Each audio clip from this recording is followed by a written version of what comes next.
Melanie says she hopes I'll do more specific videos on growing, harvesting, and drying horsetail. Well, Melanie, I will. Right now. Let's go take a look at some right here. Oh, this one got damaged when the electric company came and cut down tree branches. It fell on this one. So the plant will be fine and we could use it, but let's get a better example for this video.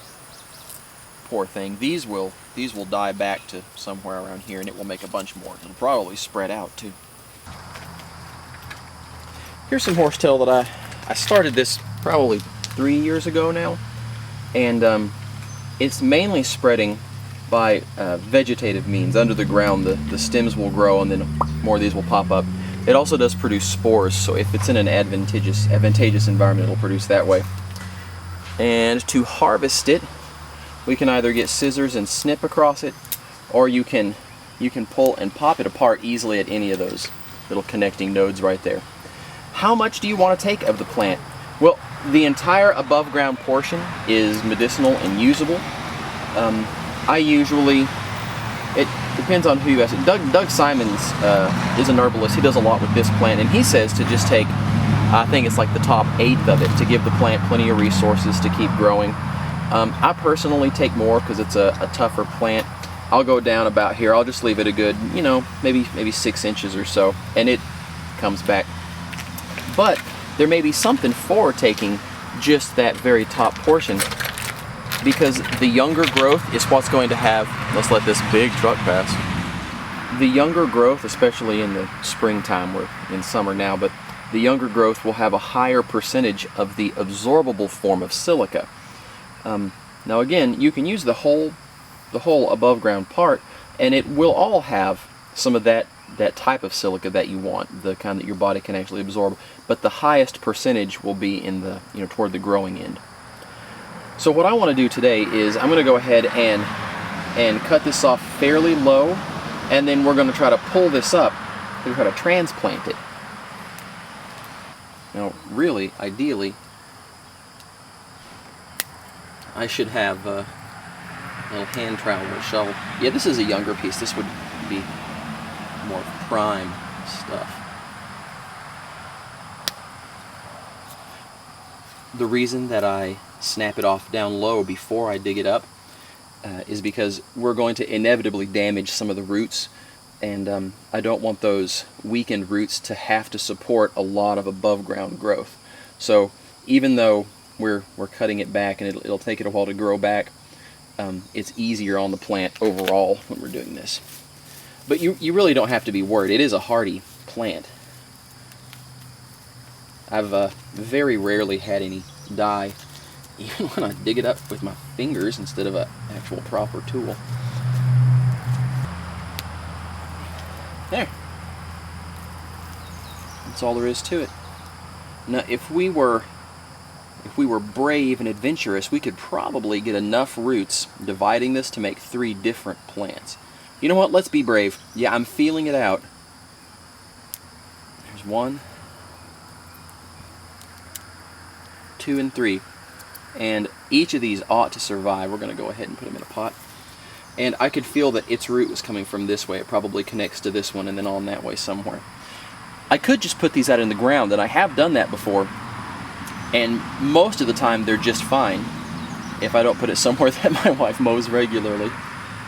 But in order to keep an eye on them while they get their roots back under them, I think we're going to pot these up. These and a few more I've got. Alright.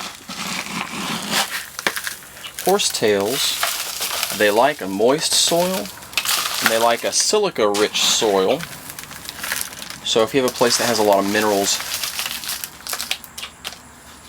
mineral-rich soil, that'd be a good bet. But really, what I found is they don't seem to be too picky, at least not with whatever soils I have scattered around my yard. 1, 2, 3, 4, 5. One more. Let me get this. I primarily have a clay soil.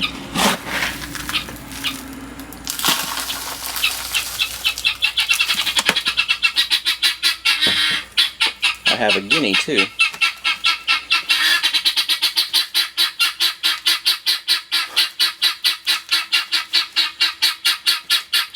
Guinea's letting me know that something displeases him. Trying to get these in without squishing the roots down. I hope that one has enough roots.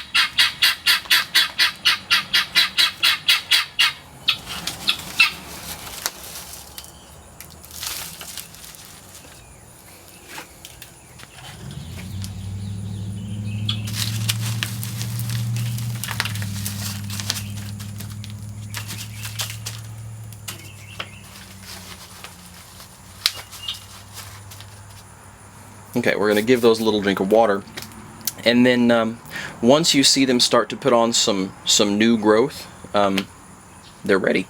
You can take them and put them in wherever you want to take them outside. Now they will spread, because they're not shy. They'll spread and they will, I don't know about take over an area, but they will invade an area. And if you're trying to keep a very clean, very contained bed of these, you may want to put some borders in that go several inches down in the ground to prevent that horizontal spread of the stems underground. But if you don't mind them going out, well, then just put them wherever you want. In fact, why don't I take you out and show you one of the places I've put them that's way out from everything else and it doesn't get any water. Here's a fun little area with various things growing here. I've got my horsetail. That one has a cute little curve in it. I also have some sedge. That's going to be a nut sedge, I think. I don't think I've ever done a nut sedge video. I need to come back in the fall and do that. But I've got some trifoliate orange hidden down in there somewhere that's slowly making its way up. Once your horsetail is established, though it does indeed prefer a moist environment, once it's established, it's really pretty hardy, and I don't water it anymore. Maybe just out of convenience, but I don't worry about it. And this one is further than my garden hose will reach. It probably got you know, a bucket of water a couple of times when I first put it in, but mostly I was like, hey, you're gonna live or you're gonna die. And it lived. And this is not an area that collects a lot of water. I did dig a little indentation to help gather some rainwater, but it's mostly just out in you know, what used to be a yard, just a semi-field area.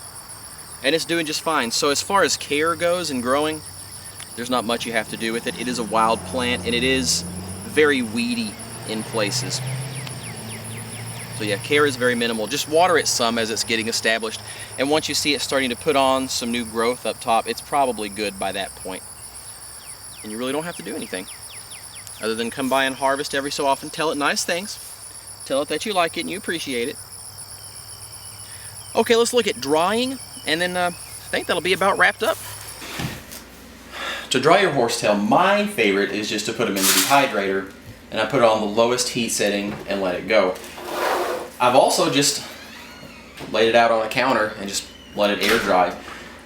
They're not super juicy, so I've never had any trouble with anything spoiling. Now, I guess it's theoretically possible, especially if you live in a real humid place, but the dehydrator, real easy. It's ready in about a day or two. I guess that depends on your moisture level in the air too. And now I would demonstrate even the grinding it up process, but my blender, I just used it and it's still too damp to put anything in, because you want to keep it dry to discourage mold. But I would pop it in my blender and pulse it just to get it into some smaller manageable pieces, and then I have a dedicated herb grinder that it doesn't do a lot at a time, but it'll get it down really fine and powdered, and it'll make this green powder for you. And just pop that in some water. You can do capsules too if you are really a texture person and this does not work for you, then you know, put them in capsules and take it in pill form. And that wraps up growing, transplanting, harvesting, drying, and talking about processing. So, Melanie, I hope that addresses all of your issues, and I hope that it helps everybody else with some of the practical details on horsetail. If you have any other questions or comments, well, leave those in the comments, and we'll see you in the next video.